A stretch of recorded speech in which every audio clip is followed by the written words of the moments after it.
विवाह बन रहा। अरे अपन कुर्तवा देखो। अरे साला ये क्या से चुगल, हमको पता न चला। अच्छा ले धो दे। धोवे में निकोर जाला दहिया के भुरता, धोवे में निकोर जाला दहिया के भुरता, बिगाड़ देला पान खाके नया नया कुर्ता, बिगाड़ देला पान खाके। अरे तू पान छोड़ देता चाहे हमार जान छोड़ देता। देख अभी पान का न छूटी, बड़े टाइम छूटी हुई। अच्छा हमार पान बहुत निहारत है और अपन न देखली। का अपन देखी? अच्छा आज ये कैसे जर रहे का चल रही हो? अच्छा पान ठोकर बतावत है।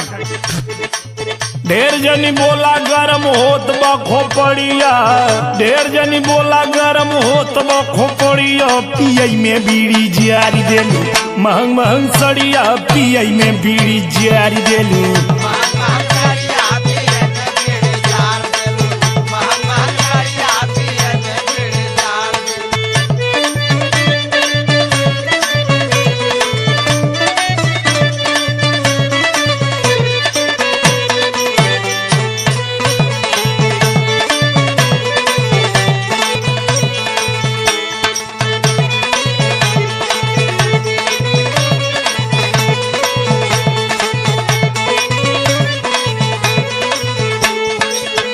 ढेर मेहना मारत है तो हम मेहना मारा उतारू हो गई ना तो समझ जेबी। अच्छा ढेर बढ़ बढ़ के बतियावा मत। अरे हम बढ़ बढ़ के बतियावत हई। हाँ तो सुना, जरेला तो तोह से सियावे के ना, कहिला सियावे के ना। अरे जब दूसर लियावे के कहली तो सियावे कहाँ से कहबी?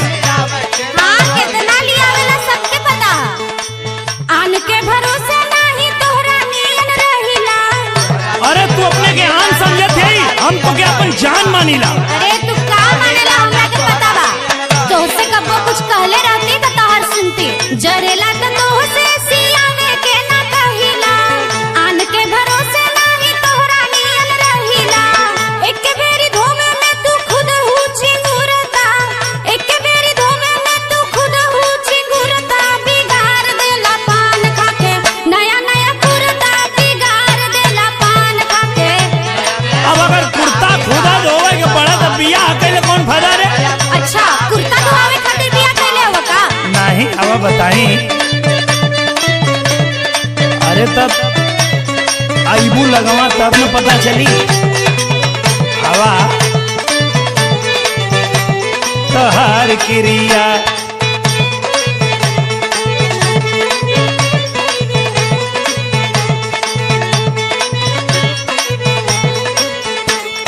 तोहार कुर्तवा धोत धोत हमार हाथ के चमड़ी छिलाए गई। चमड़ी छिला गई। तू हई एगो गांव में कुर्ता धोवल और सब ना धोवला, बड़का सुकुआर भइलियो।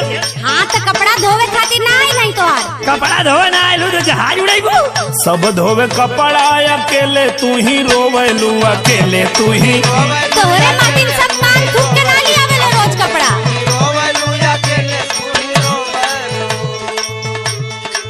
कपड़ा से बेसी इज्जत हमर धोवेलू, पूरा इज्जत नाश के रख देले भाई।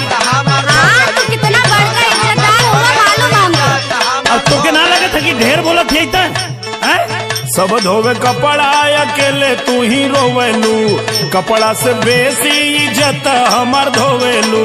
दूसरा के बुरा लागे अपन लागे बढ़िया, दूसरा के बुरा लागे अपन लागे बढ़िया, पिए में बीड़ी जियारी देलू, महंग महंग सड़िया, पिए में बीड़ी जियारी देलू।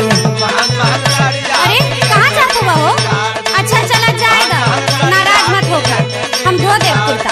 अरे राय देता का धोबी, इतना सुनौले के बाद धोले की जरूरत ना, हम अपन धो ले। अच्छा ठीक है मान जा, चला घर में चला।